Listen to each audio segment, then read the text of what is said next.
বাংলাদেশের অন্তর্বর্তীকালীন সরকার বাংলাদেশে জাতিসংঘের মানবাধিকার কমিশনের কার্যালয় স্থাপন করবার এবং মানবাধিকার কমিশনের কার্যক্রম পরিচালনা করবার জন্য নীতিগত সিদ্ধান্ত গ্রহণ করেছে। আজ হেফাজতে ইসলামের পক্ষ থেকে, বাংলাদেশের তাওহীদি জনতার পক্ষ থেকে অন্তর্বর্তীকালীন সরকারের সিদ্ধান্তকে আমরা প্রত্যাখ্যান করছি। স্পষ্ট ভাষায় আমরা বলতে চাই, জাতিসংঘের মানবাধিকার কমিশনের ইতিহাস এবং তাদের এজেন্ডা সম্পর্কে আমরা খুব ভালোভাবে ওয়াকিফাল।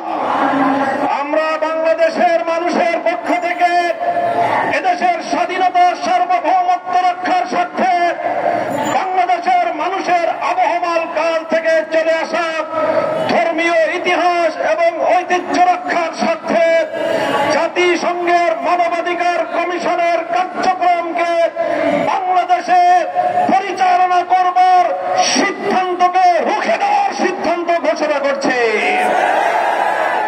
আমরা খাল কেটে কুমির আনবার মতো আত্মঘাতী করে সিদ্ধান্ত গ্রহণ করবার অধিকার ইউনূস সরকারকে প্রদান করি নাই। ডক্টর ইউনূস সরকারের নেতৃত্বাধীন অন্তর্বর্তীকালীন সরকারকে আমরা বলি, আমরা এখনো পর্যন্ত আপনাদেরকে সহযোগিতা করে আসছি।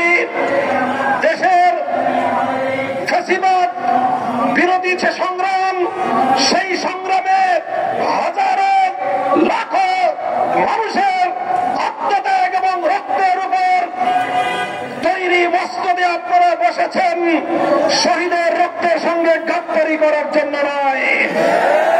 বাংলাদেশের মানুষ রক্ত দিয়ে, জীবন দিয়ে যখন ফ্যাসিবাদকে মোকাবেলা করছিল, তখন আমরা জাতিসংঘ অথবা তাদের শান্তি রক্ষা কমিশনের পক্ষ থেকে, তাদের মানবাধিকার কমিশনের পক্ষ থেকে বাংলাদেশের মানুষের পক্ষে প্রকৃত করে সহযোগিতা আমরা পাইনি।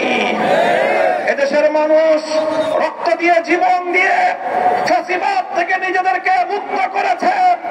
এখন সেই মুক্ত বাংলাদেশে আগামী দিনে এদেশের হাজার বছরের ধর্মীয় ঐতিহ্য, এদেশের মানুষের ইচ্ছা এবং অভিপ্রায়, বাংলাদেশের মানুষের কৃষ্টি কালচারকে ভিত্তি করে আগামীর সুন্দর বাংলাদেশ বিনির্মাণের যখন প্রস্তুতি চলছে, তখন মানবাধিকার কমিশনের নামে বাংলাদেশে কাদিয়ানী মতবাদ প্রতিষ্ঠা, সমকামিতা প্রতিষ্ঠা সহ বাংলাদেশের ইতিহাস, ঐতিহ্য, স্বাধীনতা, পরিবার বন্ধনকে ধ্বংস করবার নীল নকশা আছেন আপনারা।